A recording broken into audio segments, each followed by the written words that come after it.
Ethereum's eagerly anticipated London hard fork is upon us. The market seems to be responding. Price of ETH has blasted through previous resistance at around $2,000. Dominance is rising. The short-term downtrend has just been broken, and the stage appears to be set for a climb back to all-time highs. In this video, we're going to take a dive into some of the upgrades coming to the Ethereum blockchain, which many expect could see prices explode in the months ahead. Oof! Would you look at that breakout? Yep, London is calling. So make yourself a cup of tea, settle in, and get ready for a new episode of Mr. Bean. Let's get it. Welcome to BitBoy Crypto, the largest crypto community in all the interwebs and home to the BitSquad. My name is Ben, or as they call me in London town, Big Ben. Every day I show you how to make money in crypto. If you like money in crypto, make sure to hit that subscribe button. Ethereum's path to 2.0 continues, and London is set to provide a hugely important pit stop along the way. The road towards a hyper-scalable, super efficient proof-of-stake consensus mechanism has been long. It's been rocky, and let's face it, it costs us all a serious amount of gas. While 2.0 is still a year away from being deployed, the London hard fork can resolve some of these issues with a few significant updates to the network. Now, if you've been in the space for a while, you'll have heard the buzz surrounding EIP 1559. Some of you might still be wondering what it actually means. Well, I can tell you, it isn't Walking Supercomputer Vitalik Buterin's middle name. Instead, EIP simply stands for Ethereum Improvement Proposal. The first rule of ETH Club, according to EIP 1, is for each proposal to provide a concise technical specification of the feature and a rationale for the feature, which will ultimately be decided by consensus of the community.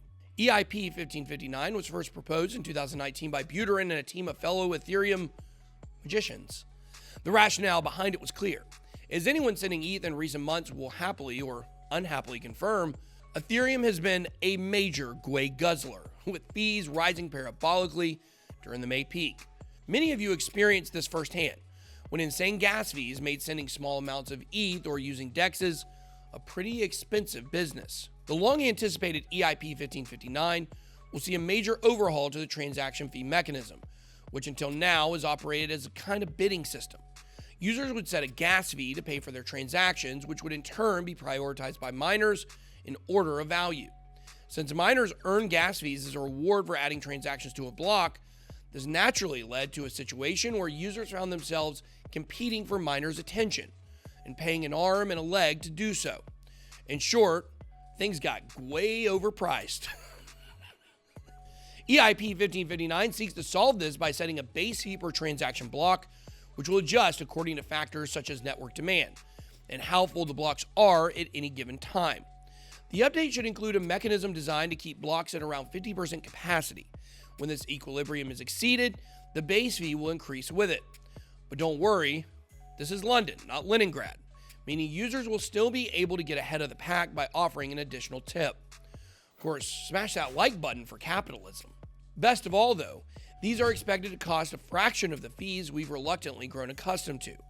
Sounds great, but it's worth pointing out that the two-tier payment system has been met with its fair share of controversy in the Ethereum community. As some have argued, it disproportionately benefits users at the expense of the miners, who are themselves poised to jump to other coins once 2.0 is deployed in full.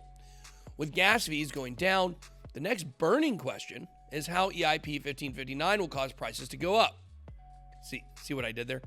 Yep, changes to the transaction fee model will now include the introduction of ETH burning. This means the base fees we've just discussed won't be going to miners. Why? Because they won't be going anywhere. They'll be self-destructing. Burn, baby, burn. So let's zoom out a little. DeFi has exploded. Everyone and their dog is making NFTs. And underpinning it all is first mover Ethereum. You really don't need to be a monetary Einstein to grasp the positive price impact of increasing demand and diminishing supply.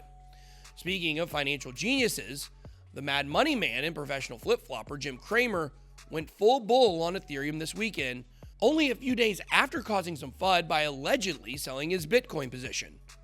Allegedly. Cramer said he liked Ethereum because people actually use it much more to be able to buy things, and described it as being more of a currency. While this may not be the world's most sophisticated assessment of the Ethereum blockchain, Cramer pretty much nails the use case scenario we've been looking at, citing DeFi and NFTs as a reason to keep stacking those ETHs. The numbers are pretty redonkulous. Sure, we may not be quite at the levels we saw in mid-May, but with over 52 billion locked into Ethereum-based DeFi applications, it's hard to disagree with Cramer's overall sentiment. But like we've said before, be careful with Jim Cramer. He's a mouthpiece for the institutions when they want to manipulate. Watch what the whales do and compare it to what Jim Cramer is saying. But even a broken clock is right 2 times a day. We put out crypto content like clockwork here at BitBoy Crypto, so make sure to hit that subscribe button so you stay on top of the latest crypto info and news.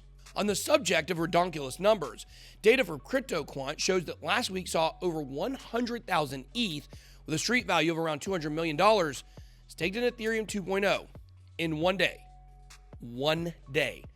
Shout out to Crypto Potato for reporting on this.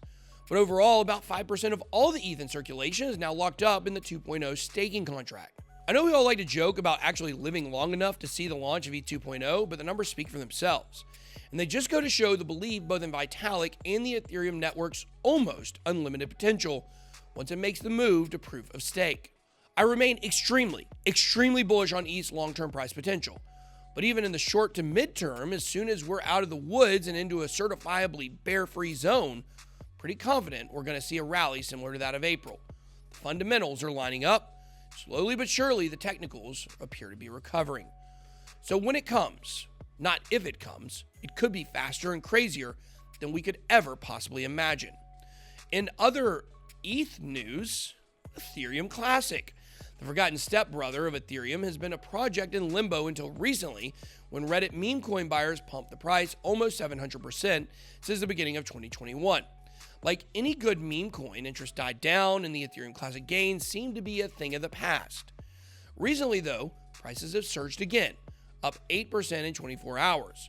The pump was largely attributed to a new hard fork announced called the Magneto Network Upgrade. This is the first time we've seen any action in the Ethereum Classic network in terms of upgrades. Ethereum Classic came to be when a divisive hard fork came to Ethereum in 2016.